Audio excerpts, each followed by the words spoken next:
Right. Good afternoon, everyone.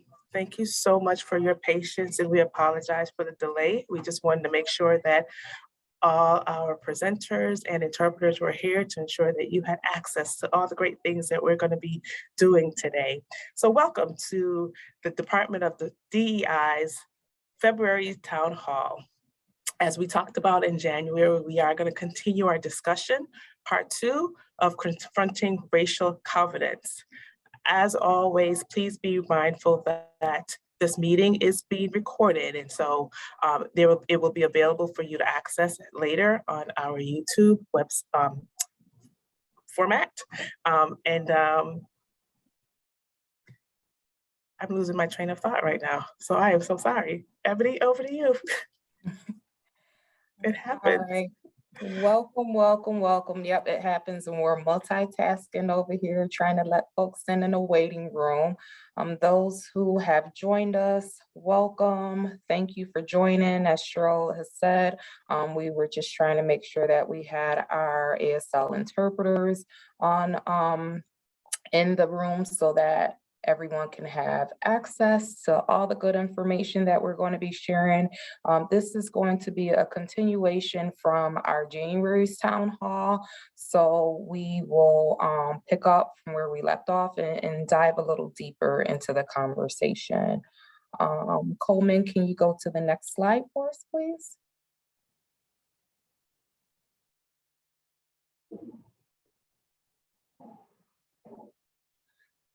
So as you all join, we want to remind you that the session is being recorded.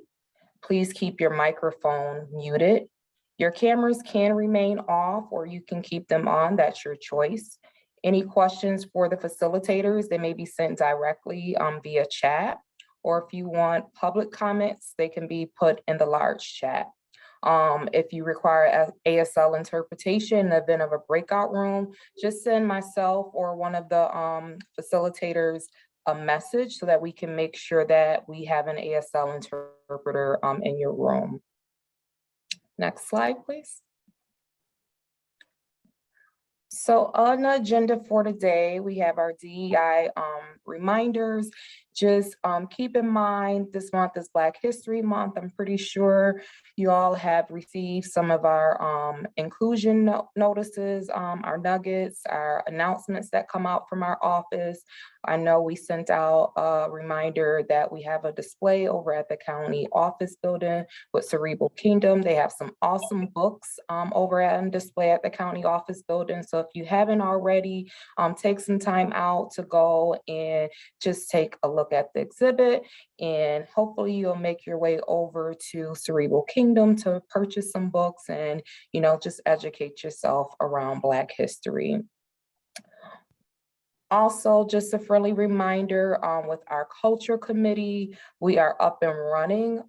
We are in a process of trying to roll out a survey, basically just to hear from you all and what you would like to see from the culture committee. We're a group of 24 individuals, and again, we can't do this work alone, and we can't come up with all of the ideas on our own. So we will definitely be sending out a survey soon, but you don't have to wait until we send out the survey to send out any ideas that you would like to see around culture awareness. Next month is our Women's History Month. We are celebrating Irish American Heritage Month and developmental disabilities. Also keeping in mind that it's Women's History Month. So at our next town hall, we're going to focus on women's history and have some awesome ladies from throughout Monroe County on our panel. So make sure you register for the next town hall, which is going to be March 30th, the same time, and again, via Zoom. And if you're interested with joining our culture committee, we meet every first Wednesday of the month from 4 to 5 p.m. and it's via Zoom. So if you're interested, please don't hesitate to send us an email and we can get you on a list. And even if you don't want to be a part of the committee, if you have suggestions, don't hesitate to send us suggestions as well. Next slide, please. So we want you to keep in touch with us. And here is all of our social media and email accounts. You can email us at mcdei@monroecounty.gov. You can phone us at 753-2400. You can reach us on Facebook. We are at Monroe County Diversity, Equity, and Inclusion Department. You can follow us on Twitter at DDEI Monroe. We're on LinkedIn, Monroe County Department of Diversity, Equity, and Inclusion. And if you are unable to stay on for the duration of our town halls, or if you missed some of our town halls in the past, you can catch them on our YouTube channel at Monroe County, New York, Diversity, Equity, and Inclusion, where we broadcast all of our town halls. Next slide. That will be everything that we have. All right, so without further ado, I want to introduce our facilitators for today, Mr. Shane Wiegand and Keisha James, who is going to pick up where they left off with racial covenants within Monroe County. So we're going to turn it over to you, Shane and Keisha. Thank you. Thank you so much for having us again. Shane's getting ready to share his screen. So while he does that, I will begin by just introducing myself. So again, my name is Keisha James. I have been an educator in the Rochester City School District for the last 14 years. I co-lead the Anitracist Curriculum Project, which is generally hosted by Passstone Corporation with Shane Wiegand. And I'm also a licensed marriage and family therapist. And so I'm really excited to be here with you all today, share a little bit about the work that we've been doing throughout the community, and to continue. I know we had one of my coworkers, Kimberly, here last month. And so I'm really excited to be able to be here with you all today. And I will turn it over to Shane. I'm Shane Wiegand. I teach 4th grade in Rush Henrietta. I'm on leave this year to co-lead the Anti-Racist Curriculum Project with Keisha. I also serve on the boards of Connected Communities and City Roots Community Land Trust and live in the Beechwood neighborhood. And I'm thrilled to be with you here today to dive a little deeper than we went last time. But first, I want to tell you a little bit more about our project and who we are. This is our team of teachers who help write the resources and curriculum that we use in schools across the county. We do both child and adult education. And today you're going to have a chance to do what 8th and 12th grade students have been doing across Monroe County and actually kind of engage in a more interactive activity in the chat with some inquiry. We're going to go a lot deeper than we went last time. And instead of a little bit more of a lecture format that Kimberly and I did last time, this time we're going to invite you to use your chat to help us engage in some inquiry. And we're going to have a couple of handouts for you on local history to help us kind of think about the impact of racist policies like racially restrictive covenants that the county participated in doing, and the stories of so many people of color who fought back, as well as their allies, and are continuing to work towards creating equity and justice in our community, as I know so many of you do in your roles at the county. We're honored to be here sharing this local history, especially during Black History Month. Our work is hosted by Passstone, a nonprofit housing developer that's located here in Rochester that allows us to be able to do this work. And we're funded by a number of the local funders, which allows us to be able to be here and in schools across the county and colleges sharing this work for free, with the goal of just helping the community engage with all of its history, both the good and the bad, that we might move forward towards justice and equity. And we know that this work isn't new. If you take a look on the left-hand side, you'll see elders like Dr. Walter Cooper and Dr. Alice Young, and they have been doing this work. And we are just stepping in and really continuing the journey that they've already began and continue to fight throughout their life. On the right, you'll see 4 of the 30 youth that we've worked with over the last 4 years from Teen Empowerment, who have been able to choose and vet the sources that you'll see today. Some of these teams actually live in the red line neighborhoods that we're going to be talking about. They are current youth activists, to really try to create some change within the community that they live in. They are amazing. And again, a lot of this work comes out of their push, their activism, and to really make sure that this curriculum is being taught in the schools that they go to. It's really amazing to see the youth actually interview Dr. Young and Cooper and so many other elders and civil rights leaders here in Monroe County. And the big question we asked the youth as they helped us write the curriculum was, what are the stories you want to make sure that you and other kids are taught in school? And what are the stories that you wish your teachers, that you wish adults and community leaders, like the folks in this room, knew about and understood and used to inspire them to take action? The model that we're going to use and that we use in all our curriculum, whether it's with kids or adults like yourselves, are these kind of three key pieces. Restorative practices, where we're trying to stay aware of ourselves, we're following group norms, we're trying to learn how to have difficult conversations about race and racism in a safer and more empowering way, one that doesn't look like the way my Thanksgiving dinner table has many times in the past. Something where we figure out how to do this better, to talk about our differences and figure out collectively paths forward.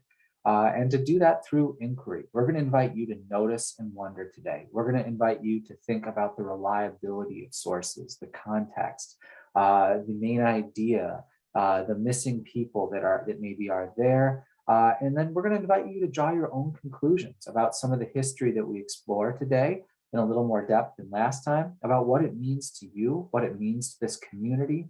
And history is not meant to just be looked at. It's meant to be acted on.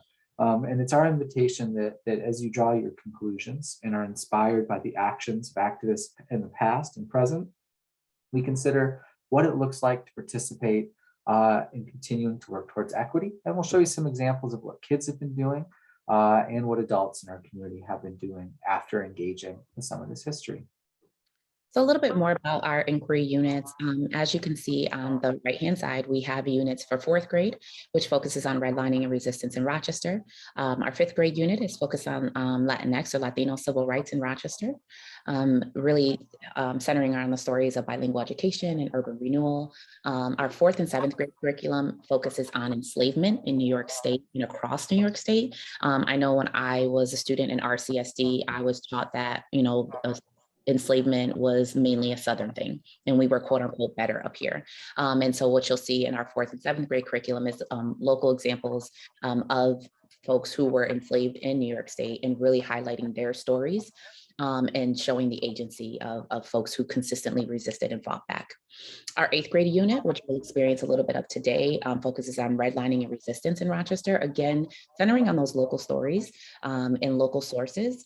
And then our 12th grade unit focuses on civic action and local civil rights in Rochester. On the left-hand side, you'll see just a sheet that if you use this QR code, you can scan it. It'll give you more information about our project, as well as having Shane and I's emails attached to that. So if you are interested in learning a little bit more, or if you're just like, hey, I want to make sure that this is being taught in my child's school district or my child's, you can reach out to us. Currently, we work with over half of the school districts in Monroe County, but we're looking to grow that so that every single student before they graduate knows the local history of what happened in Rochester and really has a sense of, we do have some problems here, and empowering students to create the change that we need. And before we set our group norms, I just want to remind you about some of the language from last time that we used. We talked about anti-racist as an adjective to describe beliefs and actions of people who are taking action to show that they believe racial groups are equals. They're taking action against racism, like Austin Stewart, who was enslaved right by Rochester. He sought his freedom, opened the first Black-owned business, school, spot on the Underground Railroad. In those moments, he was taking action to dismantle racism. But on the opposite side, you have someone like Nathaniel Rochester, who in the moments that he was enslaving people, selling people, or you might have seen in the Democrat and Chronicle this week, on Monday, actually, there was a story about how he was the sheriff down in Maryland, and he would hunt down freedom seekers, put them in jail and sell them. So really, in those moments, demonstrating racist action, not trying to say this discounts the good things that he might have done in our community, but we want to really highlight in those moments, those actions were racist. Or another example, James Monroe, who our county is named for. He was president of the United States. He had enslaved people in the White House working for no pay, and he owned over 250 human beings in his lifetime. And then we want to focus on this other term, racist policy, thinking about laws that produce or sustain racial inequity between racial groups. Like in New York State, enslavement was the law, right? Or in Monroe County, in the 1930s and 40s, the county government under County Manager Smith, you may remember this from last time, they all voted to put whites-only deeds on hundreds of county-owned homes. Here's an actual copy from the clerk's office that's still on these deeds, although no longer enforceable, explicitly saying no person of any race other than the Caucasian race shall use or occupy any building or lot.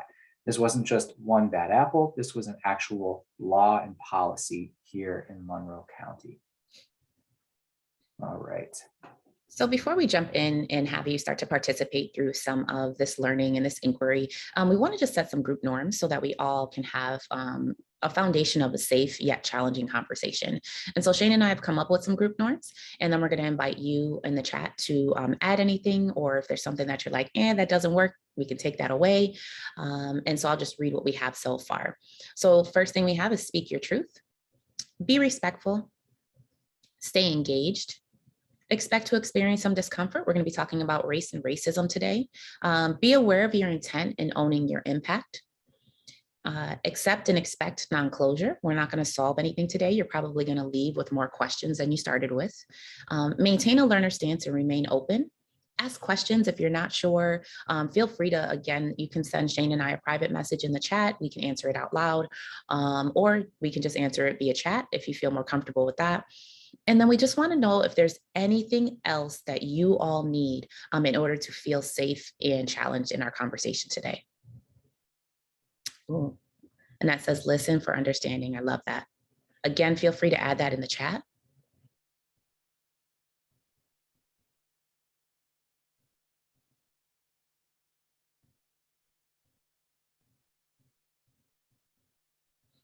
This is something that we do with any student we're working with, but absolutely any adults that we're working with either, because we really want to make sure, again, that we're having safe conversations. We can talk about things that are hard, and we can do that in a way that is still empowering, and also make space for any feelings or emotions that come up as well.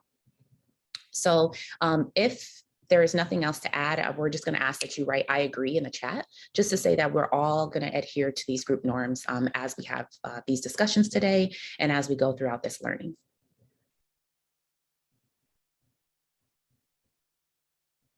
Also want to invite you in your workplace, in the office, that when you do have difficult conversations, particularly around equity issues, that using group norms, setting the rules for how you're going to have the conversation beforehand, and making those together creates a lot of agency and safety for these conversations, and really goes a long way.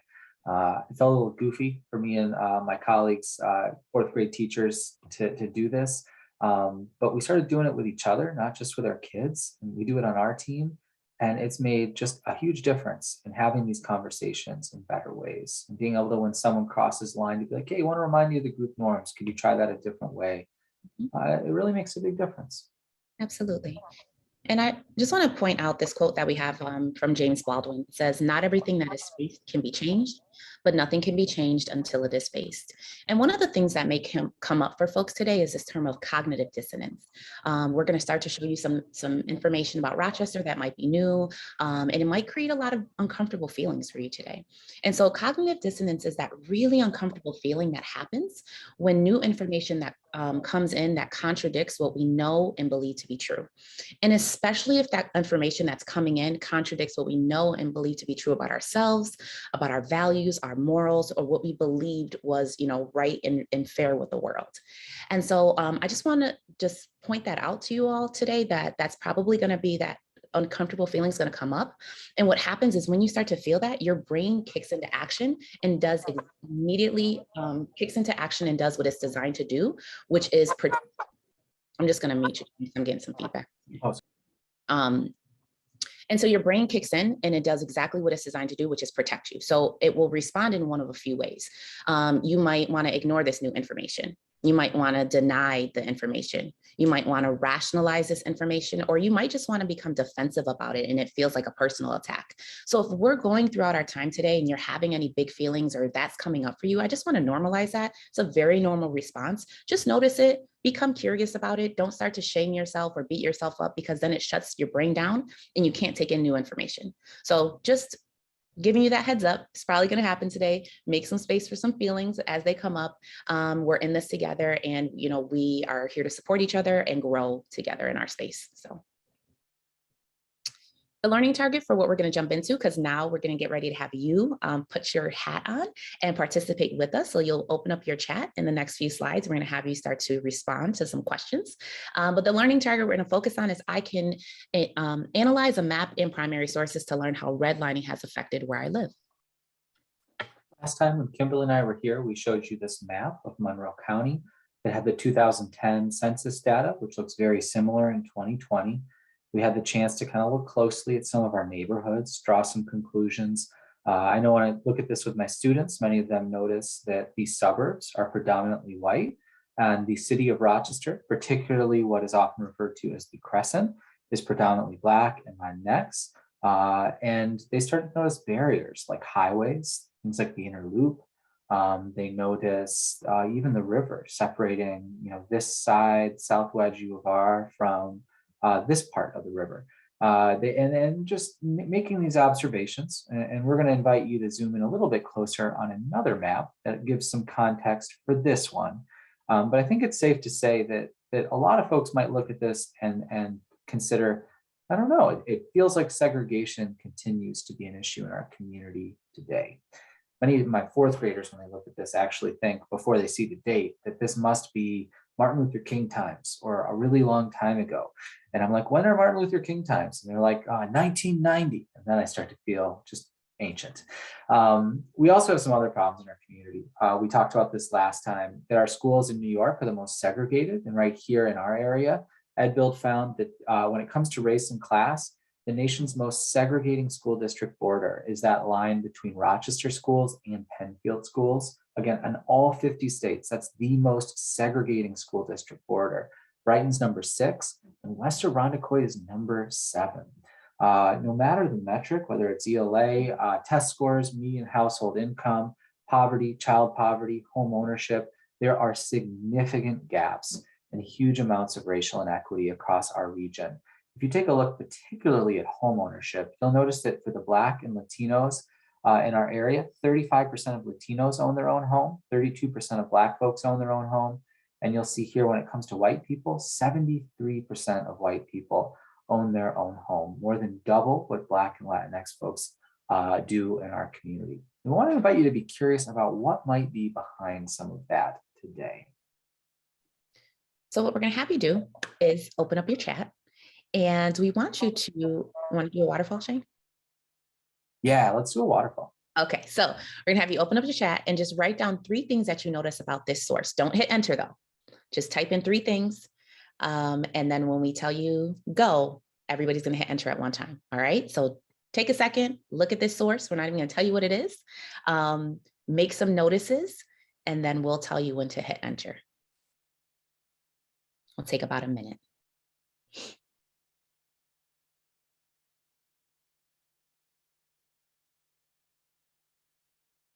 No, not yet. Don't hit enter. Don't hit enter. Wait 1 second, 1 second. Pay attention to dates, shapes, colors, patterns. What do you notice? And we're not going to show you the key yet.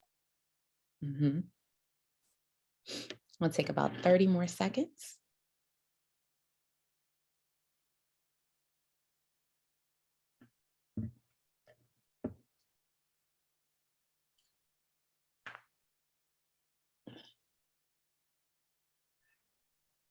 Don't hit enter yet. Don't hit enter yet. Take about 10 more seconds.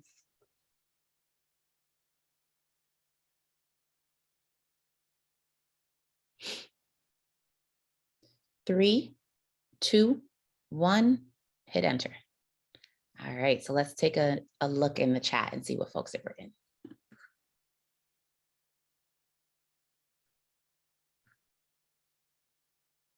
Seeing folks noticing red in the inner city.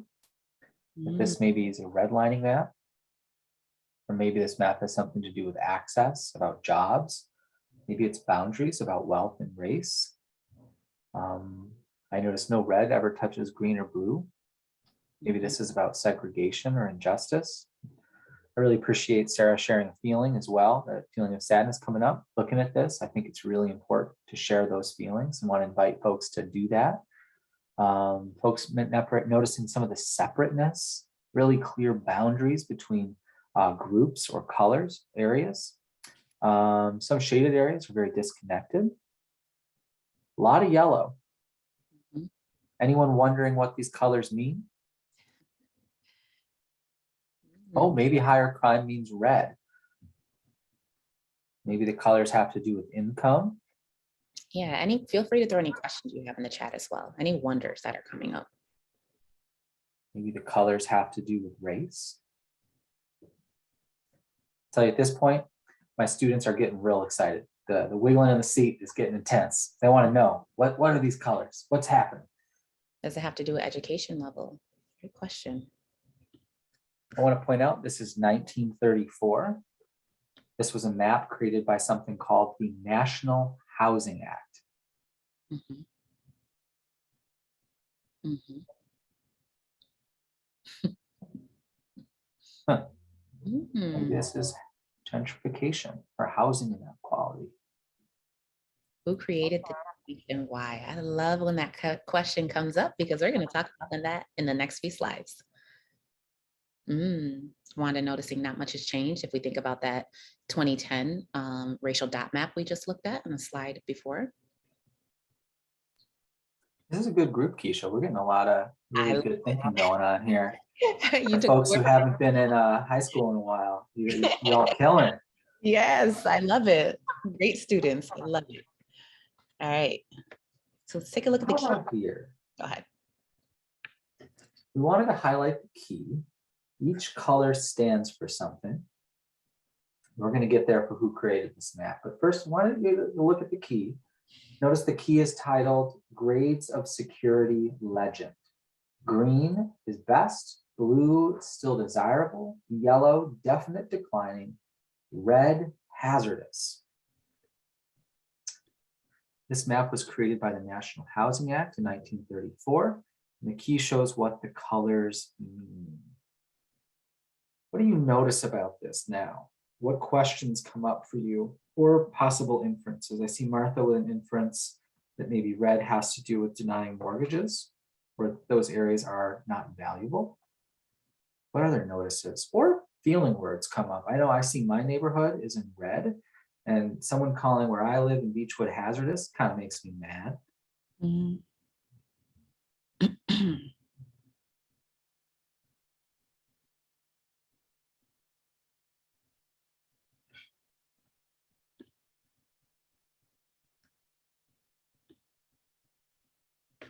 Any other questions that are coming up for folks?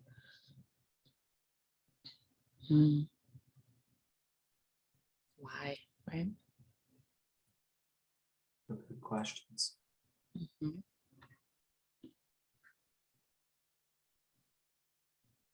Mhm.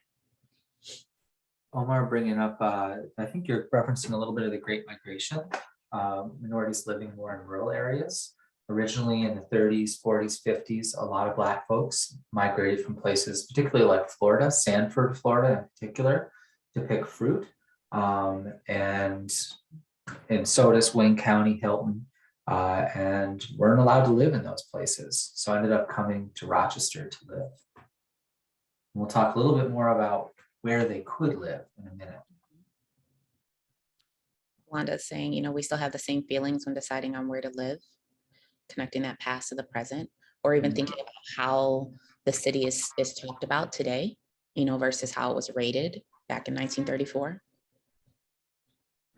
And that really good question about the yellow areas. They're declining. That's a lot of area. What did it mean, declining in terms of this law? We'll get into that. Really good question. Mm-hmm. So what I'm going to do now is I'm going to read an excerpt from this law, from the National Housing Act's underwriting manual, that helped understand what made a neighborhood best, desirable, or declining. Those three meant you could get a government loan. If you were in a yellow area, you had a worse loan, but you could still get a government loan. Blue and green, you could get the most money from the government with the best deal. those 30-year FHA mortgages. And it was really clear who had access to this and where people had access to this money coming from the government. In fact, the federal government through the FHA and VA, they actually give out over $119 billion in mortgage insurance to subsidize home ownership. And as I read, I want to invite you to open your chat and type in words or phrases that stick out to you about what the government saw as a good or worthy investment. Here we go. So again, any words or phrases that stick out, type them in the chat and hit enter. Here we go. Prediction may be made regarding the possibility of a location being invaded by such groups. If a neighborhood is to retain stability, it's necessary that properties continue to be occupied by the same social and racial classes. A change in social or racial occupancy generally leads to instability and a reduction in value. And again, feel free, any words that stick out or phrases, feel free to put them in the chat. Ask also feelings that come up, feel free to share. Natural and artificially established barriers will prove effective in protecting a neighborhood and the locations within from adverse influence, including prevention of the infiltration of business and industrial use, lower class occupancy, and inharmonious racial groups. High-speed traffic arteries, wide street parkways may prevent the expansion of inharmonious uses to a location on the opposite side of the street. Quality of schools. The social class of the parents of children at the school will in many instances have direct bearing. Physical surroundings of a neighborhood area may be favorable, conducive to enjoyable, pleasant living in its location. However, if the children of the people living in an area are compelled to attend school where the majority or considerable number of the pupils represent a far lower level of society or an incompatible racial element, the neighborhood under consideration will prove less stable and desirable than if this condition did not exist. Feel free to reread and share any words or phrases that are really sticking out to you, or feelings that are coming up for you. Feel free to throw those in the chat too. And there's no right or wrong answer here.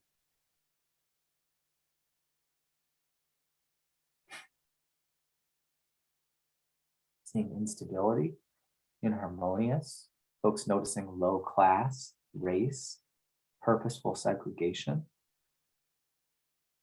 far lower level makes less desirable. This is pretty explicit, right? It's very much, they're not hiding it. This isn't covert language. They're trying to determine what neighborhoods will be white neighborhoods and will stay white neighborhoods.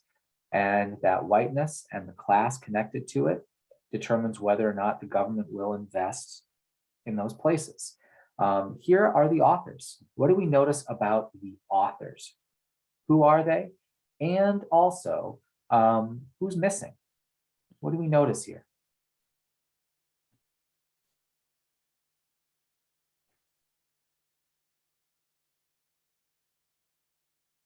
What do you notice about the authors of this law that wrote that language we just listened to? Arthur says, no one looks like me. All white males, missing diversity, all white upper class men. You can tell by the way that they're dressed, where they're sitting. You see President Roosevelt there signing this into law. No women, no people of color.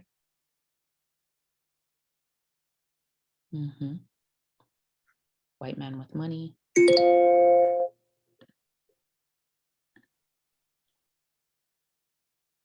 Omar noticing maybe the language would have been a little bit maybe surprised at how explicit the language was, and it wasn't as coded as we maybe see today. Able-bodied white males.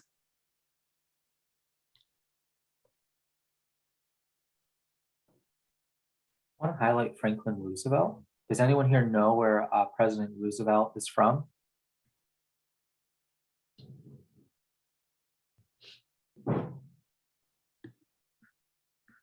FDR was from New York State. He was our former governor. His mansion is a museum, Hyde Park on Hudson. We often think of language like this being written by Southerners, but I want to highlight it was Senator Wagner of New York on the right and FDR that helped sponsor and push this into law with zero diversity at the table.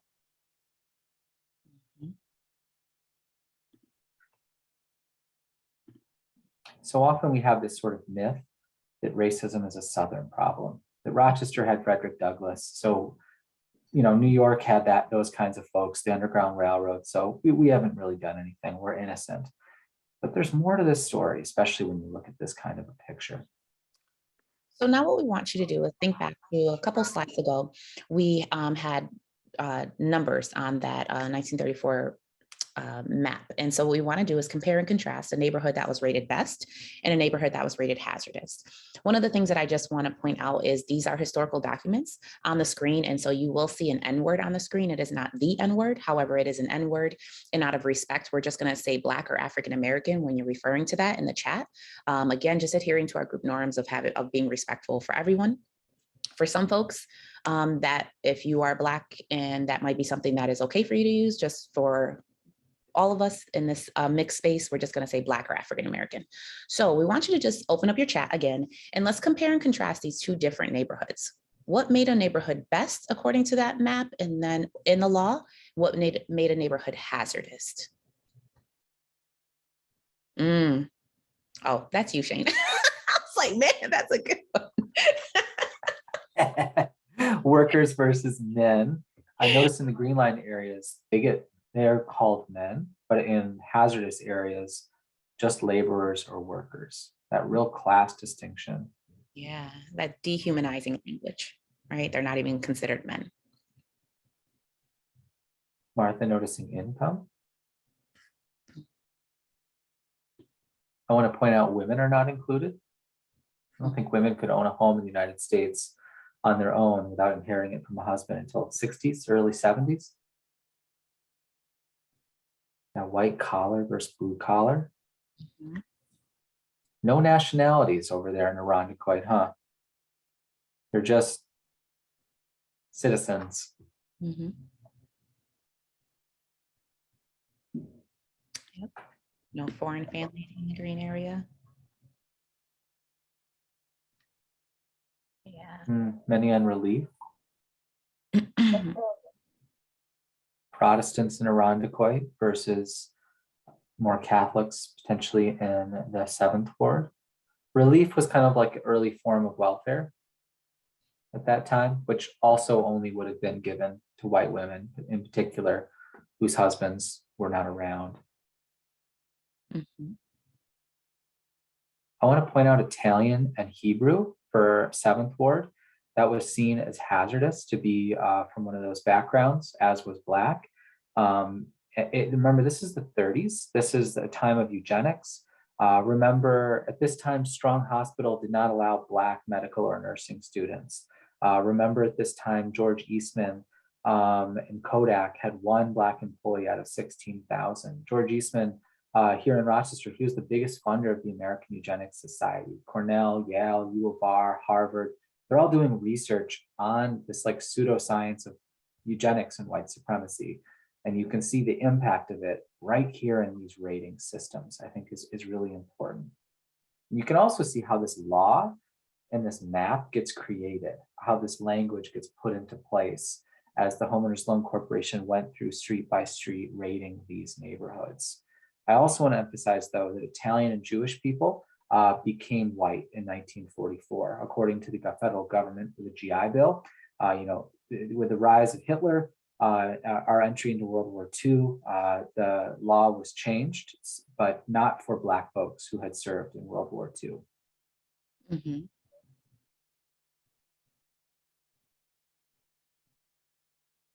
Seen some really good observations. So race and class really being huge here. Yep. So you're going to have a chance in a minute to look at a few more neighborhoods on your own, as well as you can look at the map of the whole country and look at different cities if you're from somewhere else. I want to highlight some of these neighborhoods, like a Beechwood was 2% Black. That was enough for it to be rated hazardous. Or Kodak, which built the whites only Meadowbrook neighborhood. Notice businessmen, 20 years after they started building, still 0% Black, 0% foreign families.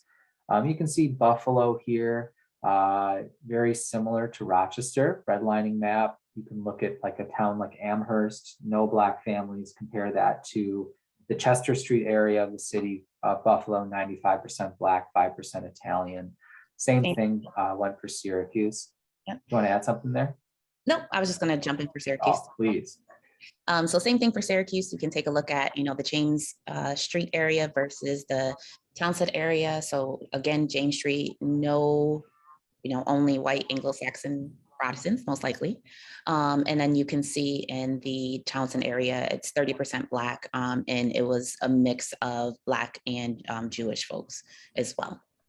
And just some of the language as we're looking up, there's a website called Mapping Inequality, where you can pull up these maps from pretty much most of the major cities in the United States. And you can see the area descriptors, which is what we were showing you a few slides ago. And this is one that we, as we were doing a little bit more research, we found that, there was one area in Syracuse that they literally just labeled like Black section. This is the Black section. And here's the language that they had as their descriptors, which when I read it the first time really floored me. I'm just going to quickly read it out loud.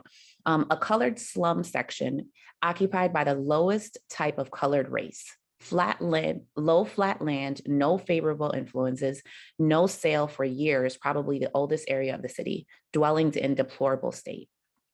So just to think about there, it wasn't really the coded language here. It's extremely explicit.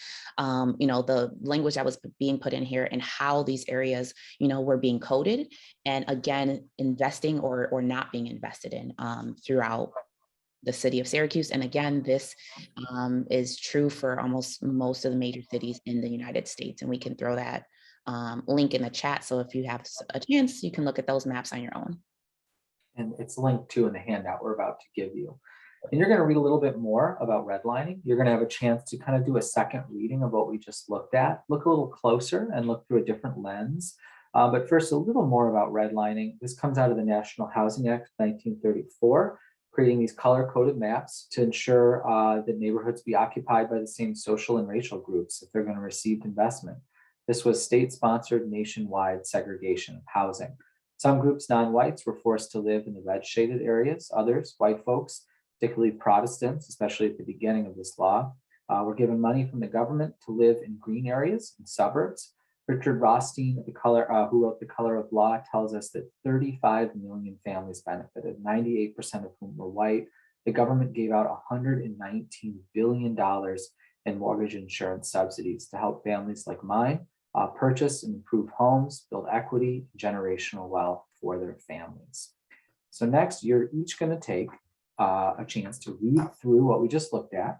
You're also each going to take a different superhero role, just like students would in high school, to think a little bit more closely and critically about this thinking. So some of you may have the Credible Hulk, who's going to be our authenticator, really thinking about, who created this? Is this document reliable? Can I believe it? Can I trust it? What was the goal or purpose of the author creating this?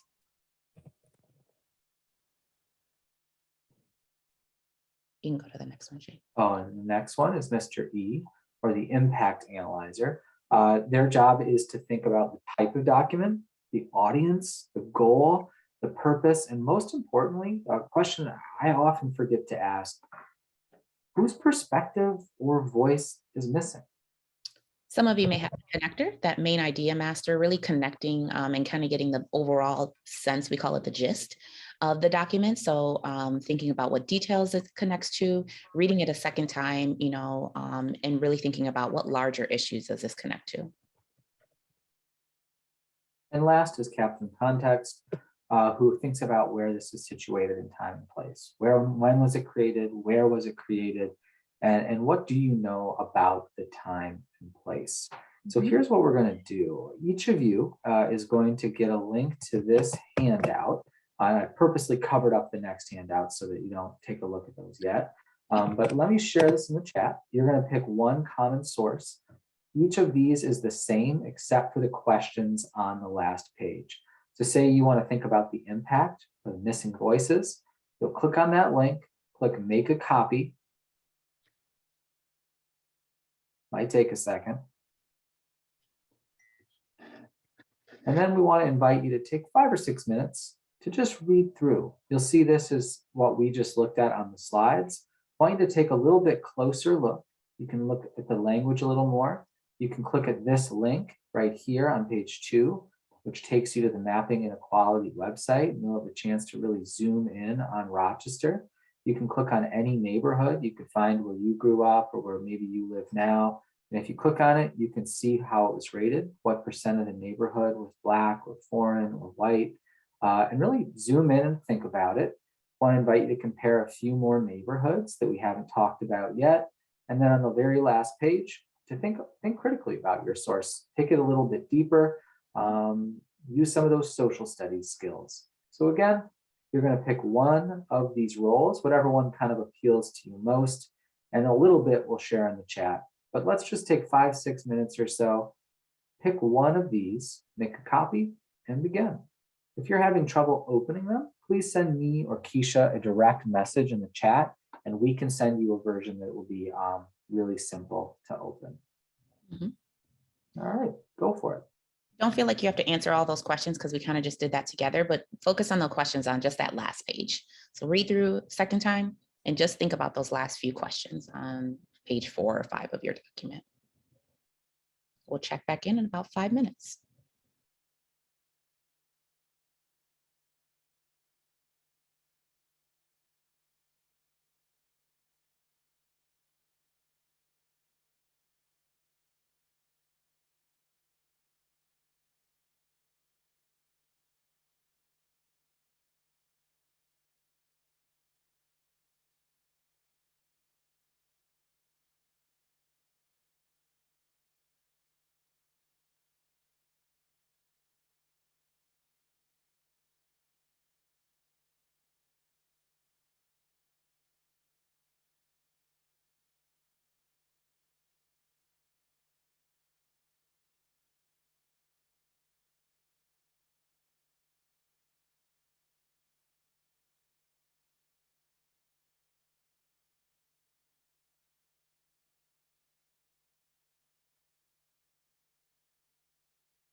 If for some reason you're struggling to open the document, please let me know and I can send you something a little different in the chat.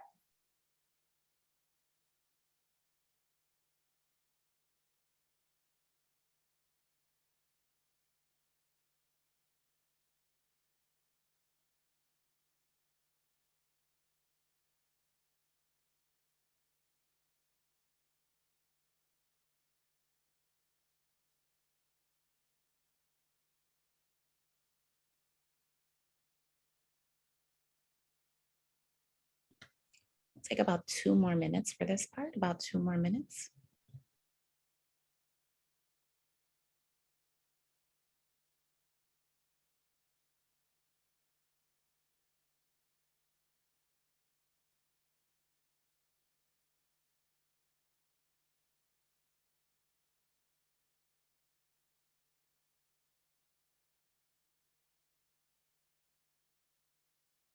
And a couple of people direct message me, and I've been able to send them links that are working for them. So again, if for some reason you're struggling, please reach out in the chat directly.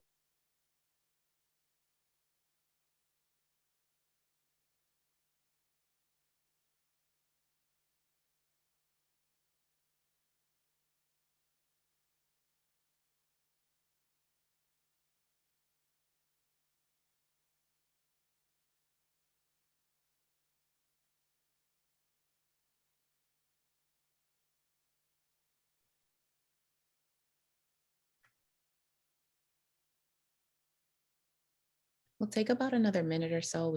We know that you may not have had a lot of time. Normally, we would spend much more time on this section, but about 1 more minute, then we're going to come back together and move on to our final part.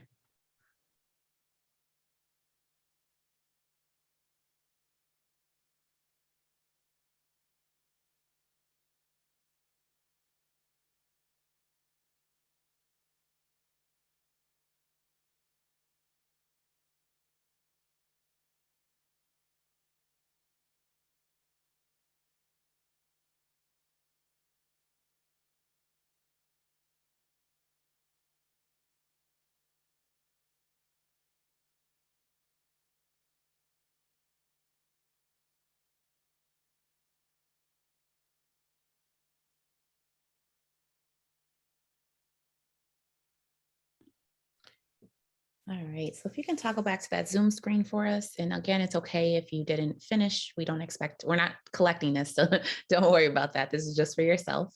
But we have some inquiry questions that we have on the screen, and this really centers our curriculum. And so the first question is, how has racism impacted Monroe County? And how have people responded to it is that second question. And then we want to know from you, are there any other questions you have? So thinking about that common source that you just all read with different lenses on, we want you to think about these 3 questions, and we're going to do another waterfall. Again, you're going to respond in the chat, but don't hit enter until we tell you to do so. We're going to take 1 minute for this. So thinking about that question, how has racism impacted Monroe County? How have people responded to it? And then any other questions that are coming up for you. Don't hit enter.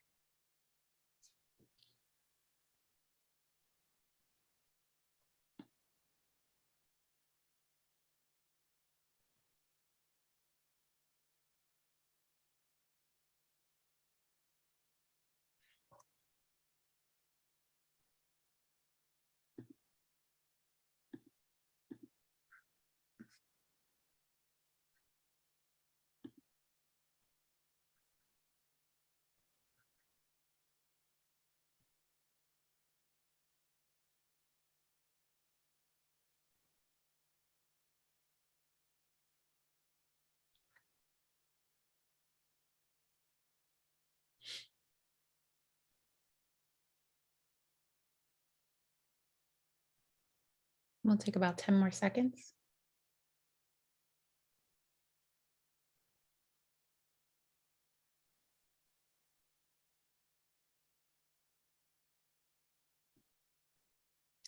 Three, two, one, enter.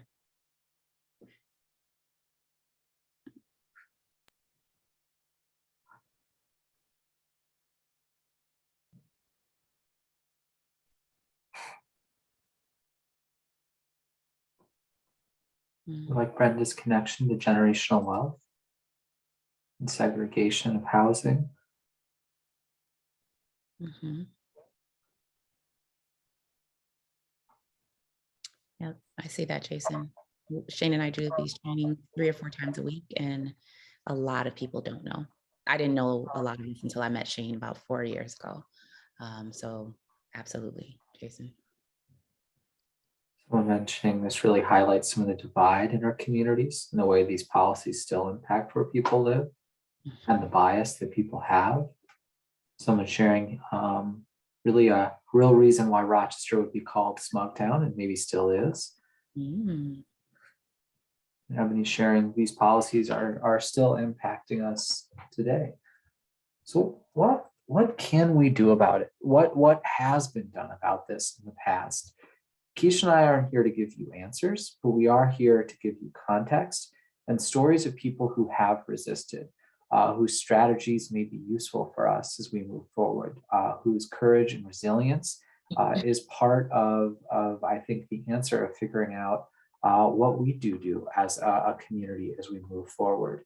So in a minute, we're going to invite each of you to choose a jigsaw source about a justice issue in our community that has particularly, both past and present, maybe impacted Black and Latinx communities here in Rochester. And then we'll have each of you kind of share out in the chat what your jigsaw sources told you about how racism's impacted our county and how people responded.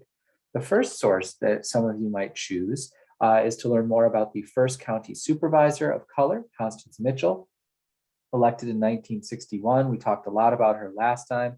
We actually have a children's book that we wrote with her daughter and Dr. Walter Cooper about her life and story. And while it is a book for kids, there are some really amazing facts about her life and her story of resistance and fight for justice that I am confident you'll resonate with.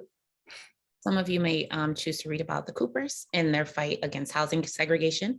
1954, Dr. Cooper and actually Dr. Cooper, they moved to Rochester and looked at 69 apartments and were denied at every single one because of the color of their skin. So you'll read a little bit about their story and them being the first Black family to integrate any suburb in Rochester. You might learn about Dr. Young. She was the first Black principal in Monroe County, founding trustee of Monroe Community College. When she integrated the 19th Ward, which was a blue-lined, whites-only neighborhood, no bank would give her a loan and no real estate agent would show her a home. She partnered with allies at the NAACP who helped buy her a home and kind of snuck her in under the table. They moved in the middle of the night and were faced with Klan members trying to burn down their home. You'll learn a little bit more about that Klan presence in Rochester, see some of these photographs and the ways Dr. Young and her family and some of their allies fought back and refused to leave. Or Judge Davis, who fought racial covenants, like this one on schools, or the covenants that the county government was putting in place. Really a great one if you want to learn more, and you can actually access the map that shows every covenant that's been found so far in Monroe County and its location and neighborhood. And then there's a 12th grade source that I forgot to include here, but that you can access in the document that talks about kind of a new version of racial covenants that aren't on deeds, but President of the NAACP, Robert Rhodes, refers to exclusionary zoning, especially in East Side Rochester towns, as the new racial covenant. That's what he was saying in 1968 when towns voted to change their zoning codes, to make lot sizes bigger, to make affordable housing almost illegal, to price people out, particularly people of color. They can no longer explicitly discriminate based on race, but to this day, it is legal to discriminate based on class, and the zoning codes in almost all Monroe County towns are indicative of that same policy. Some of you may read about the New York State Commission Against Discrimination and read a little bit about Dick Ricketts and his experience of trying to find just a decent apartment here in Rochester, and how it took him, 16 months. I don't know if anybody knew that Rochester had an NBA team at one point, but we did. So you can read a little bit more there as well. Or about Clarissa Street and urban renewal. The way, especially in the 3rd Ward, many referred to the neighborhood as the Black Broadway. People talked about not locking their doors, about loving their neighborhood, the joy, the community, the art, the music, places like Shep's Paradise, the Python Club, where you could see jazz and as a form of resistance, despite the inequality and problems in Rochester. But then you'll learn about how urban renewal demolished significant portions of this neighborhood, but that the Clarissa Street Reunion Committee still gathers every year to say, we will not be erased. This was our neighborhood and we are not going away. We are still here. A really powerful story of resistance despite incredible inequity. Or some of you may be interested in reading about Rufus Fairwell and his challenges with public safety. He was locking up his neighborhood, or excuse me, his gas station, and a group of white police officers thought that he was robbing the gas station, and so he was beaten within an inch of his life. And you'll see how that led to protests, really thinking about the past to the present, and really this protest actually brought Malcolm X to town to really, again, fight against police brutality at this time. So we're going to put a link in the chat. There we go. So Shane's going to put this link in the chat. And what you're going to do is you have options of reading something from our 4th grade curriculum. You can read something from our 5th grade Latino, Latinx civil rights curriculum, our 8th grade curriculum, or our 12th grade. And so what we'll do is we'll give you about 8-ish minutes. You don't have to answer the questions. Just go through and read the source. And so each source will have a few different parts to it. So some of them will have questions and stuff like that because we use this with students and adults. But just going through, reading the source that you have, reading all the different parts of it, and then just be ready to kind of share out in the chat in a few minutes. And if racial covenants was the one you're most interested in, I know that was part of the title of the talk. Right here, I'll put a little star by this. Judge Davis, Jigsaw 1, really gets into that. And then so does Jigsaw 2 for grade 12. So I just put stars by those two. And if you want to learn about that, Constance Mitchell, her story is right here on the bottom. If you're unable to open one of them, please, I know a few of you struggled last time with making a copy. That's fine. Just tell me which one you want in the chat and I'll send it right to you.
I already had a few people direct message me for a document. Just let me know and we'll hook you up.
Take about 3 or 4 more minutes, and we'll check back in.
We'll take about 2 more minutes and then we'll come back together, about 2 more minutes.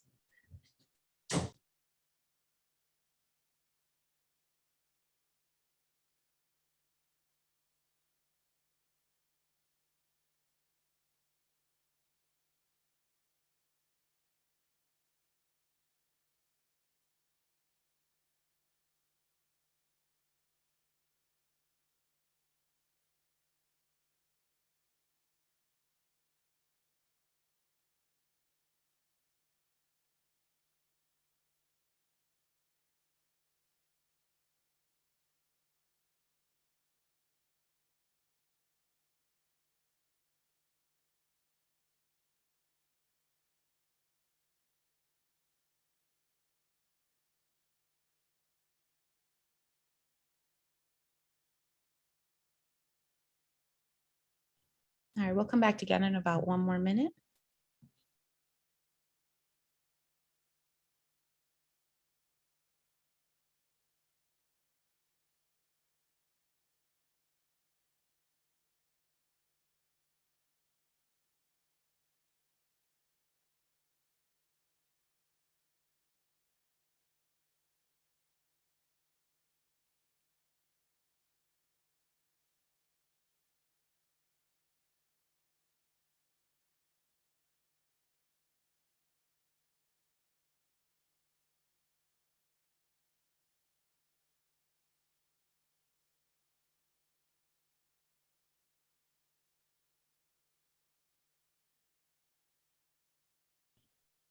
All right, so if you can toggle back to that Zoom screen, I just want to show you a few other things.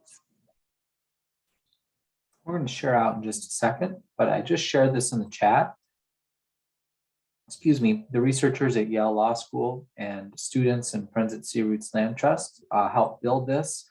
Soon this will be a part of a big website RIT is building, but you can see from Pittsford, like Sunset Boulevard, out here in Fairport and Fair Acres or Forest Hills, east to Rondequoit, Penfield Manor. Each of these spaces are neighborhoods where the majority of homes have these whites only clauses or racial covenants in their deeds. And you can go all across the area to kind of see these spots. This one right here in Newport Heights, this whole neighborhood had that Caucasians only deed that was done by the county. So did this one right here over by the high school and when in West Irondequoit, Belmead, Thornton, Windale, right off of Cooper, kind of over by where House of Guitars is located. But you'll see over by Rogers School, and you can kind of go through the whole community.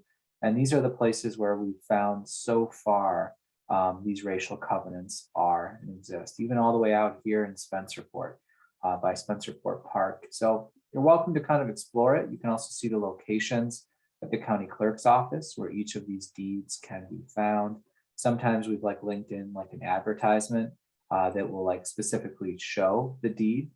So there's a lot more really interesting information in there about some of this.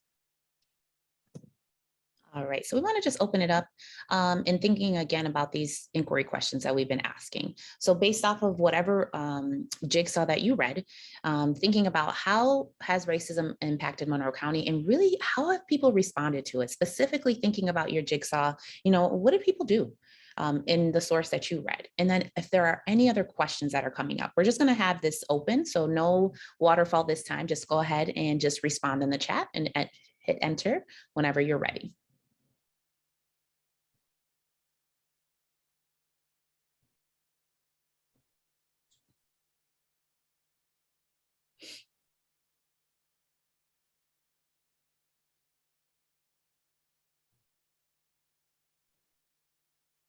I'm not sure if people can unmute, but if you are able to, feel free to put up a hand and unmute to share a little bit about your source and your reflections on it. That's fine too.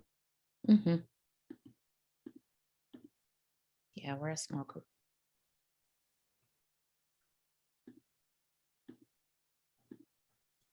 Or anything that was surprising to you, or any feelings that are coming up as well.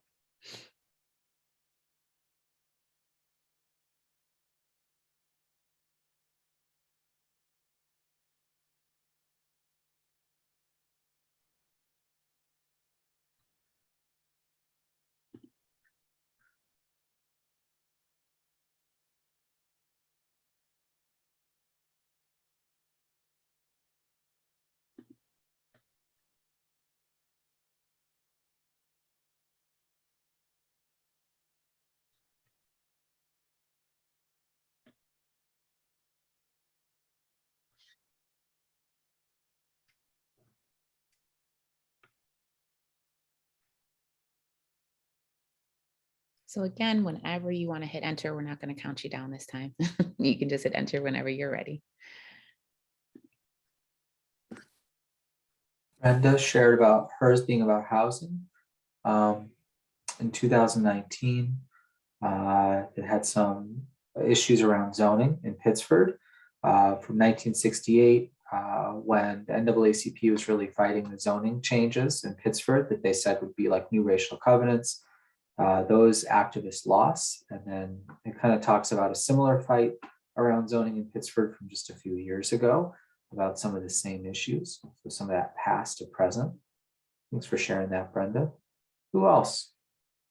And What again, else did you notice? Wonder, what surprised you, or thoughts that you had from your source? and feel free to mute. We don't bite, I promise.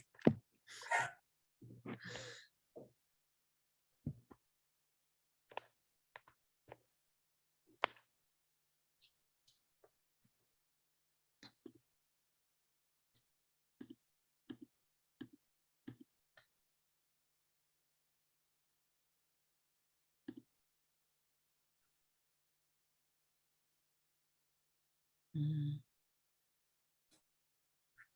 Brian sharing the maps really shaped generations in our county. It doesn't look like there was much resistance. And certainly people fought back, not always successfully. Thanks for mentioning that, Brian.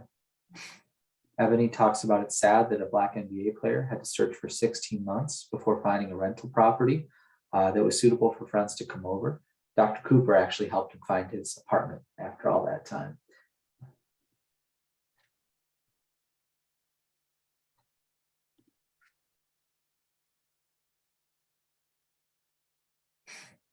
I thank Tanette for sharing, not being surprised by this, some of your own story with your parents being the first Black folks to move into their neighborhood around 1960, receiving financing through a private individual. That was a very common way that Black folks were able to buy homes at that time. Sometimes this was called a covenant lease, and instead of a bank, it would be this sort of private agreement.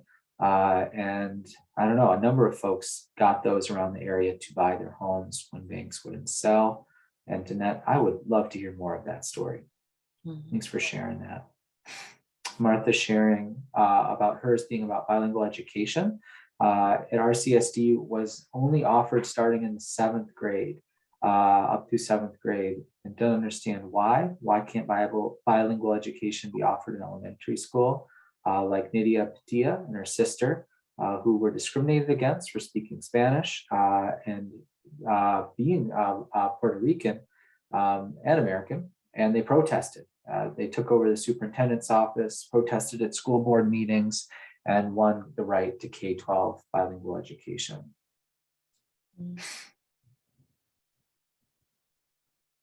Coleman noticing that, how Brighton now is very loud, in quotation marks, on Black Lives Matter and other social justice issues, yet right across the street, the high school has a covenant, on there, or the schools have covenants on it.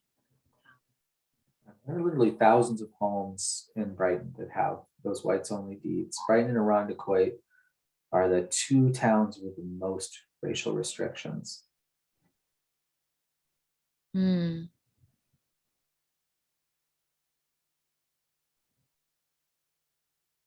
Wanted to sharing about the Coopers, dealing with housing. They brought up some emotions. This is heavy stuff. Your own connection to moving to Henrietta in the 70s. Witnessing firsthand a cross burned in the front yard of a Black family's home on the east side of Henrietta. The Democrat and Chronicle actually, they reported the stories of cross burnings by Klan members in Black folks' front yards up until 1981, particularly on East River Road and other parts of Henrietta, some of the apartment complexes. I've heard those stories firsthand from folks like Wanda and many others, and in the paper. Please make sure you're taking care of yourself. This absolutely is heavy stuff and can bring lots of different emotions. It's easy to dismiss this as a long time ago. This isn't. Like, this is still impacting us. Brendan noticing that living on one of those streets in Irondequoit that had the racial covenant.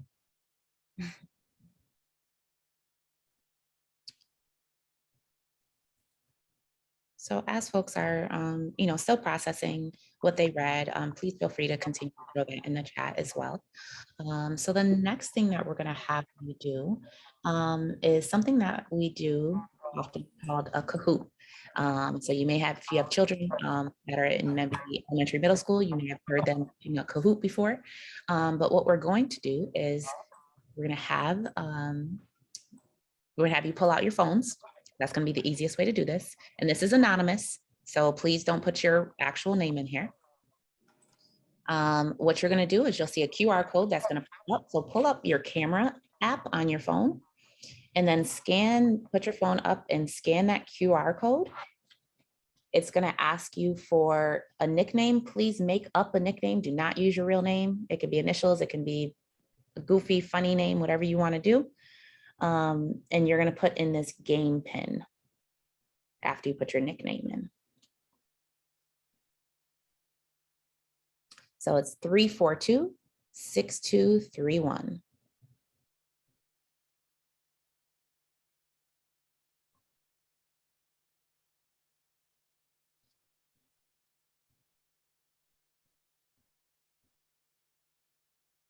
And if you scan it with the QR code, you'll just put your nickname in and it automatically puts you in. But if you need to use a website, you can.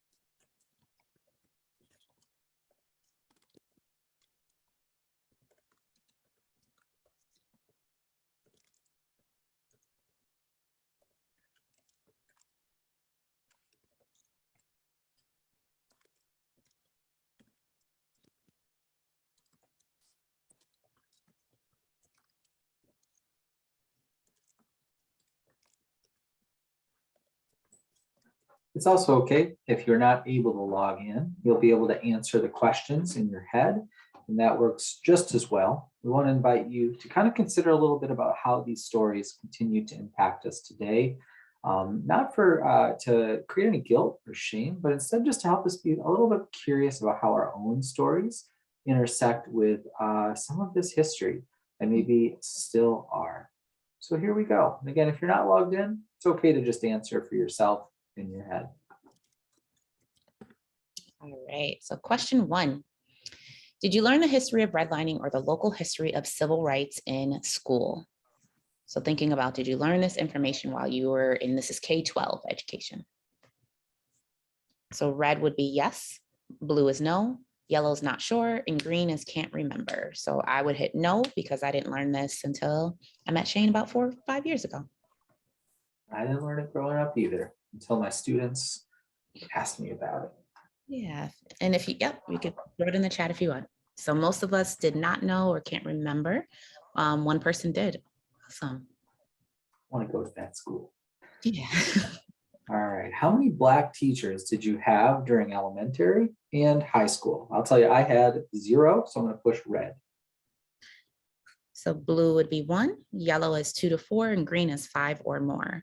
And so for me, I went to RCSD K-12, so I had about 9 Black teachers throughout my K-12 education, 9 or 10, I think.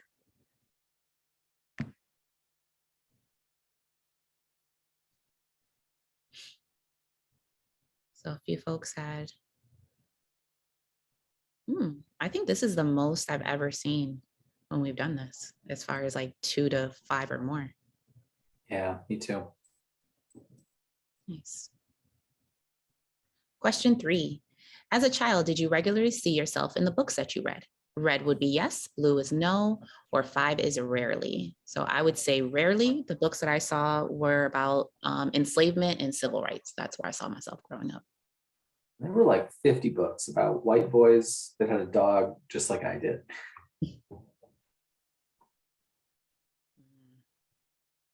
Okay, so folks going to school outside of Rochester. Nice.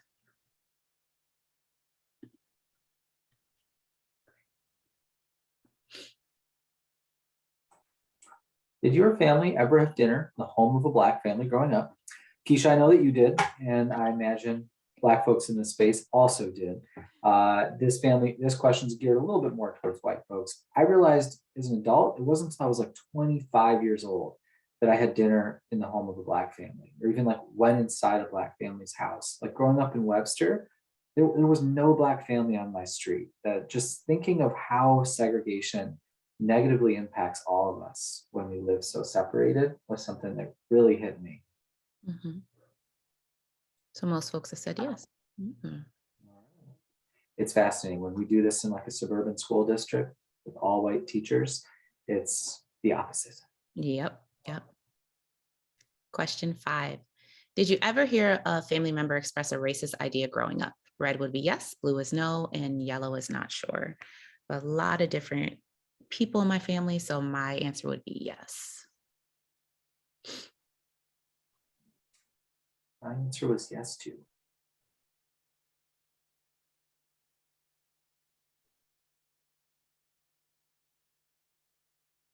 Most folks say yes.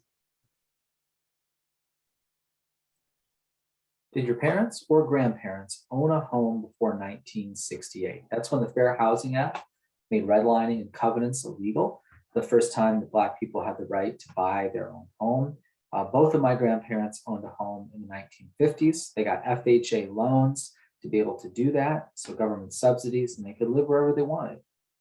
Mm-hmm. And thanks for folks that are answering in the chat. So my grandfather still owns his home in the 7th Ward of Rochester, but he wasn't able to purchase until after 1968.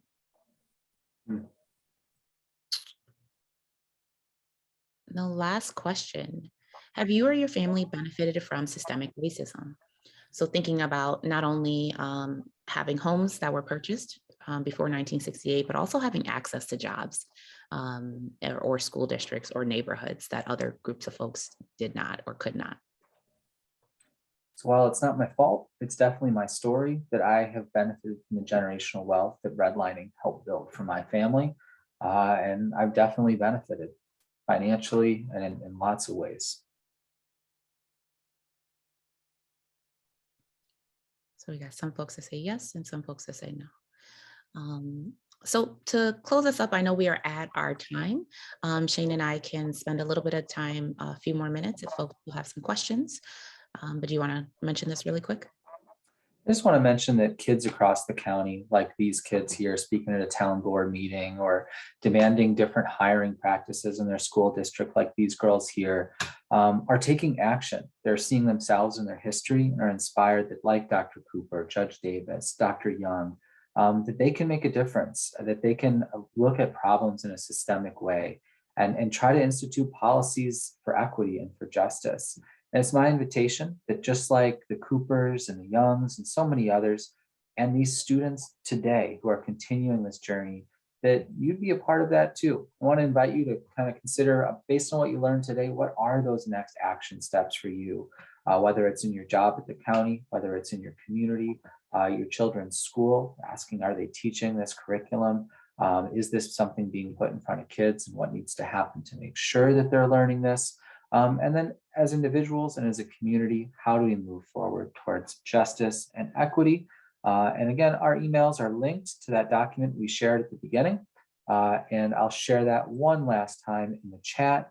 Would love to have you reach out and connect with us. And the only other thing, we have a conference coming up. You want to talk about that, Keisha? Yes, so on March 12th, we're having a virtual conference that's really about anti-racist education throughout our community. And so our conference is focused on teaching, action, equity, and justice.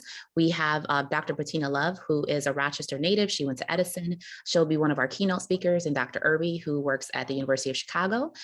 We have youth-led sessions, which we're really, really excited about. We've got teachers, we've got parent-led sessions. So if you're a parent and you're like, how do I get involved? There's going to be a session about activism. And I'm just really, really excited. It's completely free. Please, if you want to share this. And the QR code is right there if you'd like to register. Currently, we have about 750 people registered for the conference. Again, we're super excited about this. And if you have any questions, Shane and I can stay on for a few minutes and answer that. But we'll make sure you have all of this as well. And yes, you're welcome. So please share. Thanks so much for having us. Have a good one, everybody. Ebony, did you have any last thoughts before people go? Or Dr. Kimber? Yeah, either one. Nope, I just wanted to get on and thank both of you for this awesome presentation. You know, I know we've been doing Zoom for quite some time, and sometimes it's not the same, but you both made it very interactive. I enjoyed it, and I appreciate you taking your time to share with us. Thank you. Thank you. Does anyone have any questions, comments, concerns?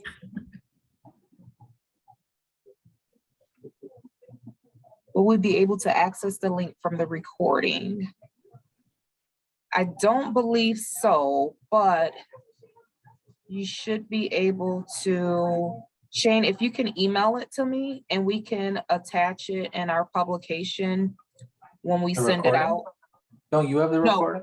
No, we're gonna send out the recording. They're seeing the links that you posted inside the chat. Oh, yeah, definitely. I'll send those to you right now. Okay. Yep, so we'll make sure that we have those in our publication when they go out. You're welcome. You're welcome. All right. Well, thank you all for your time, and I am going to end our Zoom. Everyone have a wonderful day. Take care of yourselves today. Have a great day, everyone. Thanks. Bye.